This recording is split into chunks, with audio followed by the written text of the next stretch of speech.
तकरीर भी कर रहे हैं, लोग तरह तरह के प्रोग्राम भी पेश कर रहे हैं। तो ये सब का अपना अपना मुख्तलिफ अंदाज है मुल्क से मोहब्बत को आया करने का, या मुल्क के तई अपनी वफादारी और मुल्क के तई अपनी कुर्बानी को पेश करने का। ये भी उसी में से एक छोटी कड़ी थी कि आप ये देखें, मुश्किल से महज ये 30 गज की दूरी पे 2 झंडे फहराए गए,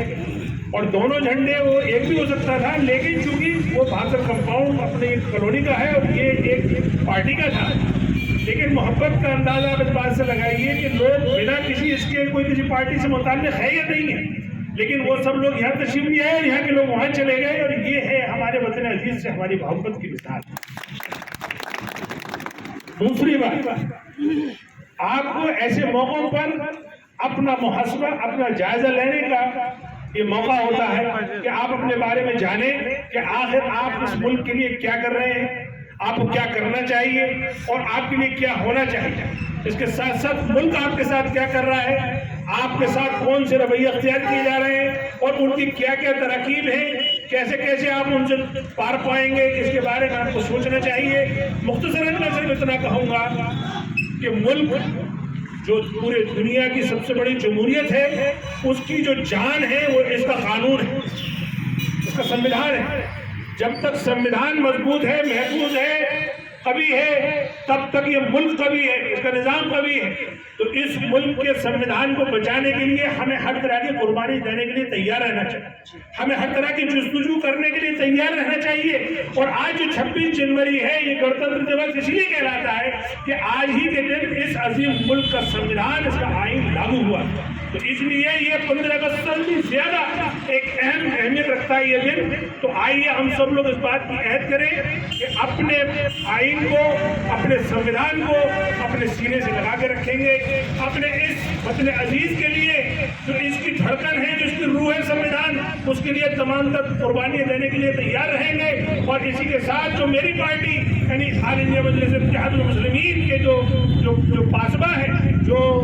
नाखुदा है, या यूँ कहिए कि मिल्लत की सियासी कस्ती के पासबा हैं बैरिस्टर असदुद्दीन ओवैसी साहब, उनका भी यही नारा है और यही पुकार है कि आओ हिंदुस्तान के मुसलमानों खासतौर से और इस संविधान को सीने से लगा लो और इस मुल्क के खिदमत करने वालों में सबसे आगे आ जाओ। और इससे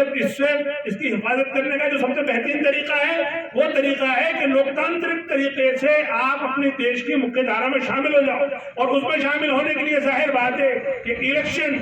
या सियासत या राजनीति, उसका एक बेहतरीन एक डिपार्टमेंट है, एक बेहतरीन एक मुकाम है, एक बेहतरीन वो डिपार्टमेंट में अगर आप जितने इन्वॉल्व होंगे, उतने ही अपने मुल्क से मोहब्बत करेंगे, उतने ही आप मुख्य धारा में आ जाएंगे, उतने ही आपको कंट्री आपको इज्जत देगी, उतने ही आपको देश समझ में आएगा, उतनी तकालीफ से आप वाकिफ होंगे। जब तकालीफ से वाकिफ होंगे तो उनके उतने ही आप हल पेश करेंगे। यही तरीका है इस मुल्क की असल खिदमत का, यही तरीका है इस मुल्क की मुख्य धारा में आने का। बाकी और भी चीजें जरूरी हैं, आपको पढ़ना भी लिखना भी जरूरी है, आपको मुल्क की हिफाजत में जाके फौज में शामिल होना भी जरूरी है, आपको और प्रोफेशनल सर्विसेज में भी होना जरूरी है। लेकिन इन सब के साथ जो सबसे ज्यादा जरूरी है वो है सियासत में अपनी भागीदारी, सियासत में अपनी हिस्सेदारी। जो भी कौम सियासत में अपनी हिस्सेदारी मांगना चलेगी तो जाहिर बात है कि वो उस मुख्य मार्ग से जाएगी जिस मार्ग के थ्रू